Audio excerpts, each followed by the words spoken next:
want to hear a little bit about you, first of all. So, how old are you exactly?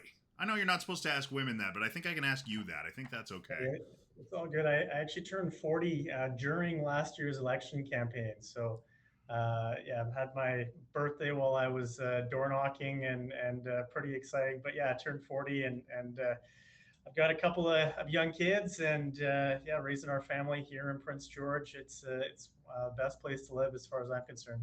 Yeah, absolutely. Northern BC is wonderful, especially if you're an outdoorsy type of person. We kind of have it all for that sort of thing. I actually have worked with your wife in the past. Your wife used to work for the BC Children's Hospital. Is that right? Not the children. She worked for BC Cancer Right. Foundation, so Right. maybe might have been through that. But yeah, that's great. She's very proud of my wife. She just finished her MBA actually, so pretty exciting time in our household. So yeah, shout out to her for her hard work. Congratulations, Elise. That's huge. That's awesome. Now, did you grow up in Prince George or did you grow up in Mackenzie? Actually, I grew up in Kamloops. So Kamloops. Elise, my wife, was born and raised here in Prince George, but grew up in Kamloops, similar size city in many ways. But I had gone to school in university down the Lower Mainland, and then lived in Victoria for a period as well, working in government then. But yeah, I moved here in 2013. Started a job with the pipeline project as we were looking to build LNG projects across the north. I opened the office for TC Energy and the Coastal GasLink pipeline at the time. So yeah, having family connection here. My wife's family's all here in Prince George, so it's been a great place to set our roots, and it's been no looking back ever since. Kamloops and Prince George kind of similar.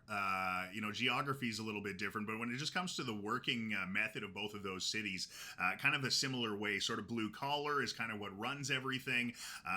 So yeah, you kind of jumped into a very similar sort of community at the same time, which definitely helps when you're looking at working with the community on building a project like that. So yeah, interesting. Exactly. There's only a few communities in the province. When you smell pulp mill, you know it's the smell of money, and that's same joke in Kamloops. So, but yeah, very similar communities in many ways. Got that working vibe to it. People working hard and blue collar, lots of forestry background as well. Um, Come from a small business family. My dad has a business in Kamloops that's been going for now 11 years, and it's appliance and electronics repair business. So I worked there from time I was a kid actually, and my mom was a nurse. So definitely having grew up in a healthcare and small business kind of family. So definitely can relate to folks who here in Prince George who are very similar in many situations for sure.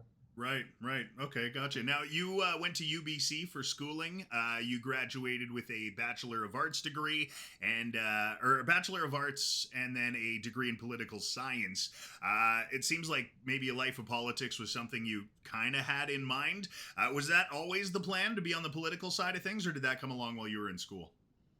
It actually came along while I was in school. I always had an interest in history, politics, and it just happened to be what I excelled in. I did the best in, and so I stuck on that path as I was early on in my university career. But yeah, it just one thing led to another, and I kept getting more involved, and had a chance to graduate with political science degree. And then I got an internship working with a federal cabinet minister in the Harper government. I worked for Chuck Strahl when he was the agriculture minister. Really principled, great individual to be able to learn from and be mentored from. Sadly, he's passed away recently, but really a fantastic stand-up, principled person to really have as an early mentor. And then stuck with politics after that. I chose to move to Victoria to focus on provincial policy. I was, at a young age, I became interested in things like crown land policy, forest policy, mining, natural resources, that type of thing. And all that is actually, for the most part, the heavy decisions are all actually at the provincial level, let alone big things like healthcare and education that are also provincial. So that's why I chose to work in the provincial route. Worked in Victoria from 2007 to 2013 as a political staffer. So I worked for the labor minister for a period. I worked for the forest minister. I was chief of staff to the environment minister, and then chief of staff to the minister of transportation. So really great roles to get me going. And as you might know, Matt, pipelines are pretty political. So then I got hired out of government and politics to work and try to build support and political support for a pipeline project proposed, and I worked on that for about 12 years. I mean, it must have been a great start to be able to see that many different sides of government. I mean, every different side kind of works a little differently. They all have different hands and different sides of things. Nice that you were able, in your first, what was that, 6 years there, being able to see that many different sides.